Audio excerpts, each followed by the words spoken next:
तो hello everyone, कैसे हैं आप लोग। और बेटा आज की क्लास बहुत इंपॉर्टेंट होने वाली है। इस क्लास में हम लोग यूपी पीएससी के टेक्निकल क्वेश्चंस को सॉल्व करेंगे।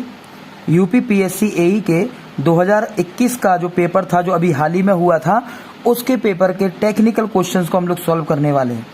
और ये लेक्चर 3 में यूपी पीएससी का दे रहा हूँ। प्रीवियस वीडियो में हम लोग काफ़ी क्वेश्चंस को सॉल्व कर चुके थे। आज हम लोग 59 से क्वेश्चन कंटिन्यू करेंगे। इसके पहले की क्वेश्चंस मैं ऑलरेडी आपको बता चुका था, है ना। तो देखिए, एक डिजिटल का क्वेश्चन है, रैंडमली इस प्रकार से पावर इलेक्ट्रॉनिक्स, सुपर कंडक्टर से रिलेटेड है, कई मशीन से रिलेटेड क्वेश्चन है। तो बहुत अच्छे क्वेश्चन यूपीपीएससी ने पूछे हुए हैं, तो आप सभी के लिए एडवांटेज है, ठीक है। तो चलो यहाँ पे देखेंगे, यहाँ पे लिखा हुआ है the Boolean function a b plus a c is equivalent to. देखिए जो यहाँ पे फंक्शन दिया है ए बी प्लस ए सी, ये कौन से नंबर का क्वेश्चन कर रहे हैं, 59। तो इसे बोलते हैं हम लोग, देखिए एक होता है आपके पास स्टैंडर्ड फॉर्म और एक होता है कैनोनिकल फॉर्म। अगर कोई फंक्शन ए बी सी पूरा दिया गया है, इसे बोलते हैं कैनोनिकल फॉर्म। और नॉर्मल ए बी या ए सी या ए बी सी या इस तरीके से दिया हो, इसको बोलते हैं हम लोग स्टैंडर्ड फॉर्म, यानी किसी चीज़ से ड्राइव होता है, स्टैंडर्ड फॉर्म। ये आपको पता होना चाहिए, ठीक है। तो अगर यहाँ पे मैं देखूँ, हमें इसे किस में कन्वर्ट करना है। अगर हम किसी फंक्शन में कन्वर्ट करते हैं, यानी कि ए बी सी डी के फंक्शन के फॉर्म में अगर हम कन्वर्ट करते हैं, तो इसको बोलते हैं हम लोग कैनोनिकल फॉर्म, कैनोनिकल फॉर्म, ठीक है। तो इस क्वेश्चन को बहुत अच्छे से आपको समझना है, ध्यान से अच्छे से समझेंगे, ठीक है। तो बेटा आगे क्वेश्चन सॉल्व कराने से पहले मैं आपको बहुत ही खास जानकारी देना चाहूँगा कि जो भी बच्चे गेट और ईएससी के लिए प्रिपरेशन कर रहे हैं, वो ये मेजरली कॉम्पैट जरूर दे। गारंटेड स्कॉलरशिप टेस्ट है सभी ब्रांचेस के लिए, चाहे आप मैकेनिकल के हों, सिविल, इलेक्ट्रिकल, इलेक्ट्रॉनिक्स या CSIT। 26 जून 11 AM संडे को ये टेस्ट होने वाला है। बिल्कुल फ्री एनरोलमेंट है आपका। झासर 10 कोड का आप इस्तेमाल करें। झासर 10 कोड का इस्तेमाल करने से आप आसानी से फ्री एनरोलमेंट इसमें कर लेंगे। इसमें 60 मिनट में आपको 20 क्वेश्चंस को सॉल्व करना है और ये टेस्ट आप सभी के लिए बहुत इंपॉर्टेंट साबित होगा डियर। तो आपको ये बात याद रखना है कि आप ज़रूर 26 जून को जुड़ें। इसमें बेनिफिट क्या है, आपको स्कॉलरशिप मिल सकती है 90% तक की। और अगर आप टॉप रैंकर में आ जाते हैं, दैट मीन्स अगर कोई कोर्स 50,000 का है तो वो आपको मात्र 5,000 में मिल जाएगा, है ना। 45,000 आपका फीस माफ़ हो जाती है। साथ ही साथ मैं यहाँ पे बात करूँ, अगर आप mechanical, civil, electrical, electronics, CSIT branch से है, तो आपके पास एक ऑफ़र है गिफ्ट वाउचर भी जीतने का। तो आप लोग गारंटेड स्कॉलरशिप तो प्राप्त कर ही सकते हैं, साथ ही साथ एक्साइटिंग गैजेट्स, गिफ्ट वाउचर भी प्राप्त कर सकते हैं। और ये अच्छी अपॉर्चुनिटी है आप सभी स्टूडेंट्स के लिए। तो ठीक है, आप लोग प्रिपरेशन ज़रूर करें, टेस्ट ज़रूर दें, स्कॉलरशिप अच्छे से प्राप्त करें। जितना हो पाए आप कोशिश करें कि 90% स्कॉलरशिप आपको मिल जाए। झासर 10 कोड का ज़रूर इस्तेमाल करेंगे और इस टेस्ट को ज़रूर देंगे। आई होप आप लोग लगाएंगे। चलिए मिलते हैं आगे। चलिए, तो यहाँ पर किस तरीके से हम इस क्वेश्चन को सॉल्व करने वाले हैं, अगर आप ध्यान से देखें, देखिए ए बी सी फंक्शन होना चाहिए, लेकिन यहाँ पे ए है, तो जो वैल्यू दी गई है, जैसे ए दिया तो इसको मैं हाई कर दूंगा 1, बी 1, और यहाँ पे सी नहीं है तो क्रॉस। अगर मान लीजिए ए बार बी बार लिखा होता तो मैं यहाँ पे 0 0 लिखता, ए बार बी होता तो 0 1, ए बी बार होता तो 1 0 लिखता। सी यहाँ पे है नहीं, ठीक है। इसको देखें, ए की जगह 1, बीच में बी नहीं है तो क्रॉस लगाएंगे, और सी की जगह 1। अगर सी बार होता तो 0 आता है, या ए बार होता तो 0 आता है, ठीक है। ये तरीका है किसी भी स्टैंडर्ड फॉर्म को कैनोनिकल में कन्वर्ट करने के लिए। इस क्रॉस की जगह या तो हम 0 लगा सकते हैं या 1, क्योंकि क्रॉस का मतलब होता है डोंट केयर। ये 1 1 है, ये 1 1, तो इस 1 1 0 का मतलब क्या होता है, 1 1 0 का मतलब होता है 6, 1 1 1 का मतलब होता है 7, इसका मतलब 1 0 1 और 1 1 1, इसका मतलब क्या होता है 5, और इसका मतलब क्या होता है 7। इसका मतलब ये हो गया, हमें जो मिनटम्स मिले हैं वो मिनटम्स होंगे, है ना। सम ऑफ प्रोडक्ट होता है, इसे मिनटम्स बोलते हैं, सम ऑफ प्रोडक्ट। मिनटम्स कौन से नंबर हो गए सर, 5, 6 और 7। अच्छा, 5 को ABC के फॉर्मेट में कैसे लिखा जाता है, 5 को लिखा जाता है sir A B bar C, है ना। 6 को कैसे लिखा जाता है, A B C बार, ठीक है। 7 को कैसे लिखा जाता है, 7 को लिखा जाता है A B C। तो इसका मतलब ये हुआ, जो ABC है ये 1 1 1, ये 1 1 0, इसे बोलते 1 0 1। तो 1 0 1 का मतलब क्या होता है 5, 1 1 0 का मतलब होता है 6, 1 1 का मतलब होता है 7। तो आपको यही नंबर मिल रहा है, चेक करिए option A B bar C, A B C bar. A B bar C किस में है, A B बार C पहले में नहीं है, A B बार C तो दूसरे में A B बार C, फिर A B C बार है, फिर A B C। Yes, option b is your right answer. तो यहाँ पे कौन सा करेक्ट हो जाएगा बेटा, ऑप्शन बी आपका बिल्कुल करेक्ट हो जाएगा। देखिए कितना बढ़िया क्वेश्चन यूपीपीएससी ने पूछा था। तो आपको ये सब चीज़ें पता होना चाहिए, अगर पता है तो अच्छी बात है, नहीं पता तो कोई दिक्कत नहीं, आप सीधे सीखते चलो, ठीक है। मैं आपके साथ हूँ हमेशा, बस मज़े से पढ़ाई करो तो मज़ा आएगा। 60 a step down chopper has BS as a source voltage, alpha is a duty ratio, r is the load resistance. Okay, RMS क्या होता है? देखिए, एक तो नॉर्मल एवरेज वैल्यू होता है। एवरेज क्या होता है? अगर कोई स्टेप डाउन है, स्टेप डाउन है तो स्टेप डाउन के लिए क्या होता है? अल्फा इंटू BS होता है, ये फॉर्मूला होता है, ठीक है। अगर मान लीजिए स्टेप अप होता तो क्या होता? तो स्टेप अप के लिए सर यहाँ पे होता 1/1 माइनस अल्फा इंटू BS, बेटा, ठीक है। ये स्टेप अप के लिए होता है, तो ये तो है एवरेज का फॉर्मूला। लेकिन अब कई लोग कहेंगे सर यहाँ पे ऑप्शन डी, नहीं बेटा, ध्यान से सुनिए, इसमें बोला है RMS वैल्यू। तो RMS वैल्यू क्या होती है? RMS वैल्यू बराबर होता है under root alpha into BS। Yes, under root alpha into BS, इस तरीके से निकल के आता है। तो ये कौन सी वैल्यू हो गई? RMS पूछी थी, लेकिन कई बच्चों ने डी ऑप्शन लगा दिया होगा, तो गड़बड़ हो गया होगा। बस ये ध्यान से थोड़ा सा समझना था, अदरवाइज बहुत अच्छा क्वेश्चन यहाँ पे UPPSC के द्वारा पूछ लिया गया, ठीक है। ध्यान देंगे कि चीज़ को, जो मैं यहाँ पे आप लोगों के लिए डिस्कस कर रहा हूँ, वीडियो एक ना एक दिन मैं लेके आता रहता हूँ, ऐसे वीडियो डेली तो मैं लेके नहीं आ पा रहा, because of some offline work is there, 2 more work है ना बेटा, तो बहुत सारा वर्क रहता है, इसीलिए समय की थोड़ा सा पाबंदी रहती है। बट कोशिश करता हूँ मैं ज़्यादा से ज़्यादा कंटेंट दे पाऊँ। आप मेरी प्लेलिस्ट में जितने 500 प्लस लगभग वीडियोस हैं, उन सबको देख लीजिए अच्छे से। बहुत सारा मैंने कंटेंट आपको अभी तक प्रोवाइड करा चुका हूँ, सेट पेपर का भी और ऑब्जेक्टिव टॉपिक्स का भी। Super conductor are becoming popular for use in, कह रहे सुपर कंडक्टर जो होता है ये सबसे ज़्यादा पॉपुलर किस कारण से होता है? Generating electrostatic field, generating regions free from magnetic field, generating a very strong magnetic field, manufacture for bubble memories. तो मैं बता दूं, सुपर कंडक्टर एक ऐसा कंडक्टर होता है जिसमें हाईएस्ट करंट होती है और जीरो रेजिस्टेंस होता है, यानी कि रेजिस्टिविटी कैसी होती है? जीरो होती है, ठीक है। जीरो रेजिस्टिविटी होती है, यानी कि रेजिस्टिविटी जीरो होगी, और रेजिस्टिविटी जीरो होगी तो गुड कंडक्टिंग होगा, यानी कि फ्री फ्रॉम मैग्नेटिक फील्ड, यानी कि आसानी से कोई भी इलेक्ट्रॉन कहीं पे जा पाएगा, मैग्नेटिक लाइन ट्रेवल कर पाएंगी। तो यहाँ पे क्या होगा? इसमें b option will be your right answer, generating regions free from magnetic field. Okay, free from magnetic field होगी, याद रखिएगा, गुड कंडक्टर है। चलिए, तो पैरामैग्नेटिक, डायमैग्नेटिक ये कंडीशंस हैं। अभी मैं इससे रिलेटेड एक वीडियो और बना दूंगा जिसमें अच्छे से मटेरियल के बारे में एक्सप्लेन कर दूंगा, बट ध्यान से सुनते रहिएगा। नेक्स्ट क्वेश्चन आपके सामने ये रहा, क्या है question? What would be the backward field slip of the single phase induction motor running at n RPM? It's given that synchronous speed is ns and slip is s with respect to the forward field. तो यहाँ पे formula क्या होता है बेटा? SF और plus SV equals to कितना होता है? 2 होता है। SF प्लस SV यानी कि फॉरवर्ड स्लिप और बैकवर्ड स्लिप। बैकवर्ड स्लिप क्या होता है? 2 माइनस SF, ये आपके पास फॉर्मूला होता है, ठीक है। क्योंकि हमें कंडीशन पता होना चाहिए। एक हम लोग इसमें चार्ट पढ़ते हैं इस तरीके का, ठीक है। तो यहाँ पे अपने पास अलग अलग वैल्यूज होती हैं। ये S बराबर आपके पास है ना, इस तरीके से हम लोग चलते हैं। ये 0 है, ये 1 है, ये 2 है, इस तरीके से। तो कहाँ पर मोटरिंग मोड होगा, कहाँ पे जनरेटिंग होगा, मोटरिंग होगा, है ना, जनरेटिंग होगा या ब्रेकिंग होगा, ये रूल्स हम लोग पढ़ते हैं, तो हमें पता होना चाहिए, है ना। अभी हम बाद में बात करते हैं इसके बारे में। तो आपसे खैर इसमें यही पूछा था कि यहाँ पे क्या होगा, तो बैकवर्ड स्लिप है ना, इसको किससे डिनोट करेंगे? 2 माइनस SF। यहाँ पे F की जगह क्या लिख रहे हैं? S लिख रहे हैं। S क्या है यहाँ पे? फॉरवर्ड स्लिप लिखा है, S with respect to forward field, that means answer is 2 minus S। This is your answer. I hope आपको अच्छे से क्लियर हुआ होगा जो मैंने आप लोगों को बेटा डिस्कस किया, ठीक है। चलो, तो नेक्स्ट क्वेश्चन देखते हैं यहाँ पे। तो यहाँ पर अगला क्वेश्चन बहुत ही शानदार सा क्वेश्चन 63 क्या बोल रहा है, ध्यान से सुनेंगे। तो आपको 62 भी क्लियर हो गया होगा, 61 भी आपको थियोरेटिकल क्वेश्चन क्लियर हो गया।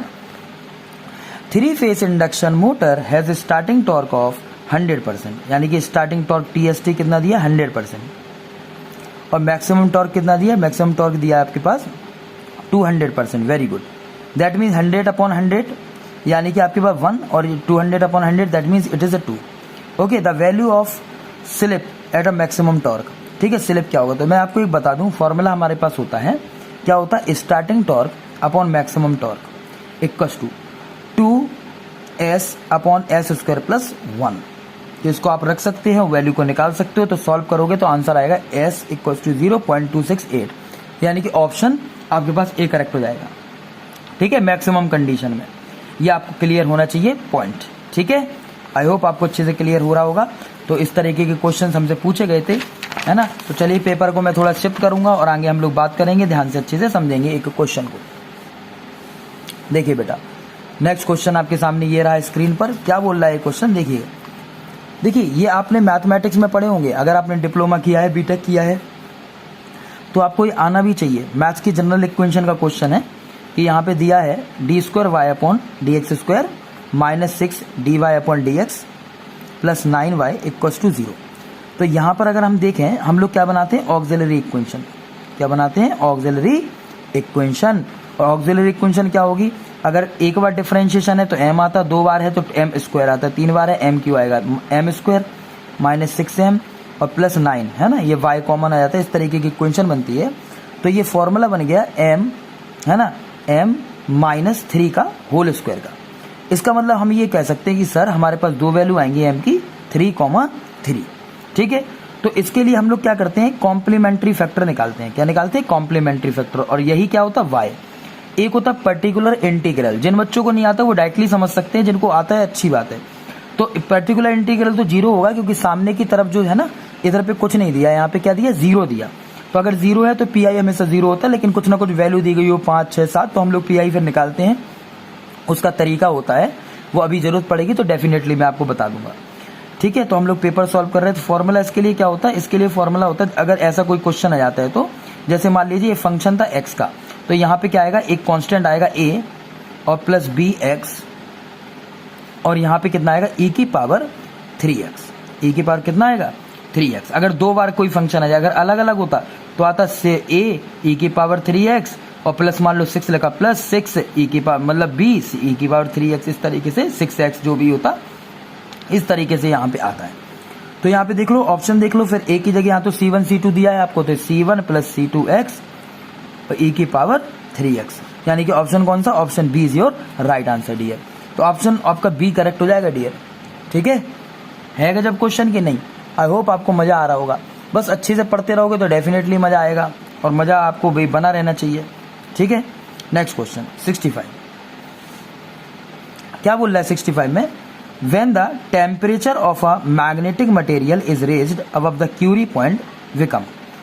तो when the temperature of magnetic material is raised, ठीक है, when the temperature of magnetic material is raised above the Curie point so it become। तो अगर मान लीजिए टेम्परेचर इतना बड़ा है कि क्यूरी टेम्परेचर से आगे निकल जाए, तो कोई भी पता है फेरोमैग्नेटिक जो मटेरियल होता है, फेरोमैग्नेटिक किसकी तरह काम करता है, ये बेटा पैरामैग्नेटिक की तरह काम करता है। किसकी तरह, मैग्नेट। तो ये क्वेश्चन तो बहुत इंपॉर्टेंट है, जो अक्सर परीक्षाओं में पूछा जाता है कि क्यूरी टेम्परेचर पर कोई मटेरियल, फेरोमैग्नेटिक मटेरियल किसकी तरह काम करेगा, या मैग्नेटिक मटेरियल किसकी तरह काम करेगा, तो बेटा ये पैरामैग्नेटिक की तरह काम करता है, यानी कि option D is your right answer. इसी प्रकार से फेरो इलेक्ट्रिक मटेरियल किसकी तरह काम करता है, तो पैरा इलेक्ट्रिक की तरह काम करता है। तो बहुत ही अच्छा एक खास क्वेश्चन है, जो अक्सर पेपर में पूछ लिया जाता है बच्चों से। ठीक है, चलो next question. Microwave tube amplifier use N axial magnetic field and radial electric field. एक एक्सियल मैग्नेटिक फील्ड है और रेडियल इलेक्ट्रिक फील्ड है। दिस इज आ, ये किस में होता है बेटा, ये तो होता है आपके पास रिफ्लेक्शन कैलेस्ट्रॉल। ये रिफ्लेक्शन कैलेस्ट्रॉल, ये आपको याद करना पड़ेगा, है ना। ये माइक्रोवेव का बढ़िया क्वेश्चन है। Next, choose the correct statement for a dual converter. तो डुअल कन्वर्टर के लिए इनमें से कौन से सत्य है वो बताओ। Circulating the current exist only in circulating current mode. Circulating current exist in both circulating and non circulating current. Circulating current exist only in non circulating current. तो आंसर होगा circulating current exist in both circulating and non circulating. यही होता है dual converter. ठीक है, तो ये theoretical aspect वाले क्वेश्चन है, ये बेसिक थ्योरी है जो हमको कंटेस्ट होना चाहिए। ठीक है, चलो नेक्स्ट क्वेश्चन देखिए कि which of the following relay has a maximum stability on power swing. Power swing, power को स्विंग करने के लिए इसका उपयोग करते हैं, महो रिले। तो पावर को स्विंग हाई पावर किस में होती है ना। एक पढ़ते हैं रिम, reactance relay, impedance relay, mho relay, है ना। शॉर्ट, मीडियम और लॉन्ग। तो reactance relay, impedance relay, mho relay. Power swing, maximum stability on power swing. Maximum power किस में होती है, लॉन्ग ट्रांसमिशन लाइन में ही होगी। और रिम होता है फॉर्मूला रिम, तो क्या होगा आंसर महो रिले। क्या होगा? महो रिले। महो मतलब जो लॉन्ग ट्रांसमिशन लाइन में जिसका उपयोग हम लोग कर देते हैं। ठीक है, बहुत सही। ठीक है बेटा, आई थिंक आपको अच्छी समझ में आ गया होगा। चलिए 69 क्वेश्चन देखेंगे। 69 क्या बोल रहा है? The clock frequency F clock equal to दे दिया आपको 5 मेगाहर्ट्ज, यानी कि 5 × 10⁶। If the time required to execute instruction is 1.4 microsecond. अगर इसमें जो टाइम लग रहा है ना वो कितना लग रहा है? 1.4 माइक्रोसेकंड लग रहा है। ठीक है, इतना लग रहा है। तो कह रहा है टी स्टेट कितनी होंगी? How many T state. T state आपको बताना है। ठीक है, इतना क्लियर है। अच्छा, एक फॉर्मूला होता है हमारे पास F clock equals to N TPD, है ना, एन टीपीडी ये फॉर्मूला होता है। एफ क्लॉक कितना है सर? 5 × 10⁶। एन पता नहीं, टीपीडी जो आपको टाइम दिया ना ये टीपीडी ही एक प्रकार का जो इतना एग्जीक्यूट में टाइम ले रहा है, यानी कि टाइम डिले लग रहा है, यानी कि 1 पॉइंट ये आएगा तुम्हारे पास। ये टाइम दिया तो f clock equals to sorry ये फॉर्मूला अपने पास हो जाएगा इस तरीके से। मैंने गड़बड़ लिख दिया। ठीक है, तो यहाँ पे क्या आएगा? Conversion time. यहाँ पे कन्वर्जन टाइम वाला फॉर्मूला लेंगे। कन्वर्जन है क्योंकि यहाँ पे time to execute instruction t conversion equals to n t clock. ठीक है, तो कन्वर्जन टाइम अपने पास कितना है? 1.4 × 10⁻⁻⁶। एन अपनी जगह। क्लॉक टाइम कितना है? ये क्लॉक फ्रिक्वेंसी है, कितनी है बेटा? 5 × 10⁻⁶। तो ये टाइम होता है, तो 1/5 × 10⁻⁶। एन इक्वल टू कितना होगा? 1.4 × 5 और 10⁻⁻⁶ और +6 हो गया तो कैंसिल हो जाएगा। तो इधर पे कितना आएगा? 1.4 × 5 दैट मीन्स 7। कितना आएगा आपके पास? 7। यानी कौन सा ऑप्शन करेक्ट हो गया? Option D is your right answer. Yes, option D is your right answer. तो बढ़िया क्वेश्चन था, धमाकेदार मजेदार क्वेश्चन। इस तरह के क्वेश्चन आते हैं, याद रखिएगा। Very good. नेक्स्ट क्वेश्चन क्या बोल रहा है? To analyse the performance of a single phase induction motor which theory are to be used. अगर हमें सिंगल फेज इंडक्शन मोटर को परफॉर्म कराना है तो किसका उपयोग करते हैं बेटा? हम लोग डबल रिवॉल्विंग थ्योरी का भी उपयोग करते हैं, क्रॉस फील्ड थ्योरी दोनों होती है जो कि फेज को स्प्लिट कर देती हैं। क्या करते हैं? फेज को स्प्लिट कर देती हैं। Option a and b, that means d option is correct. ठीक है, तो ये तो बहुत गजब के क्वेश्चन है, 1 लाइनर क्वेश्चन है। अगर आपको थोड़ी बहुत नॉलेज है तो मजेदार है, मजा आ जाएगा। नहीं है तो कोई दिक्कत नहीं, समझते रहिएगा, बढ़िया पढ़ते रहिएगा, क्वेश्चन लगाते रहिएगा, सिलेक्शन पक्का है, होना ही है। ठीक है, बी पॉजिटिव ऑलवेज। यस बेटा, बहुत सारी वैकेंसी आने वाली हैं अभी 1-1.5 साल के अंदर। आरआरबी जेई भी निकालने वाला है, एसएससी जेई अलग नॉमिनेट करेगा। दिल्ली मेट्रो, लखनऊ मेट्रो पद पे भी बहुत पद खाली है अभी, यूपी आरवीएनएल, आरवीयूएनएल, तो लग जाओ तैयारी। The radiation resistance of a circular loop 1 turn is 0.01 ohm. Okay, 0.01। The radiation resistance of a 5 turns of such loop is. तो 5 टन्स के लिए क्या आएगा ये बताना है। देखिए मैं आपको बता दूं, रेडिएशन रेजिस्टेंस बराबर यहाँ पे क्या होता, नंबर ऑफ टन्स यहाँ पे आएगा तुम्हारे पास N2 अपॉन N1 का स्क्वायर इंटू कितना आएगा? 0.01। ठीक है, आपसे बोला 5 टाइम्स, तो 5 टाइम्स क्या होगा? ये 5 है स्क्वायर इंटू 0.01 कितना होता है आपके पास? 25। और सर ये हो गया 0.01।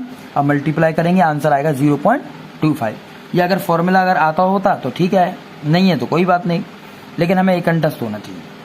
कैसा होना चाहिए? कंठस्थ होना चाहिए डियर। ठीक है, वेरी गुड। 72 क्वेश्चन देखिएगा। अगर 72 क्वेश्चन आप ध्यान से इसमें देखो तो आपको पता चलेगा यहाँ पे the output of the given logic क्या होगा। बताइए आउटपुट क्या होगा इस लॉजिक का, ये आपको यहाँ पे फाइंड करना है क्या होगा यहाँ पे। तो आपको मैं अच्छे से बता दूं, देखिए यहाँ पे और गेट है, तो यहाँ पे ए आया बी आया, तो ए और बी और गेट है, तो मिलके क्या हुआ? ए प्लस बी। क्या हो गया? ए प्लस बी। अच्छा, यहाँ पे आया ए आया और यहाँ से सी आया, तो कितना आया? ए प्लस सी। अच्छा, और यहाँ पे एंड गेट लगा, तो यहाँ पे क्या लगा दिया मैंने? डॉट। तो आंसर क्या आया? A plus b a plus c. देखो कितना आसान क्वेश्चन है dear. A option is your right answer. कौन सा करेक्ट हो जाएगा? A option is your right answer. तो इस तरीके के आप क्वेश्चन अच्छे से करते रहिए और इसी तरीके से आप क्वेश्चन करते रहेंगे तो आपका टेक्निकल बहुत ही गजब हो जाएगा बेटा।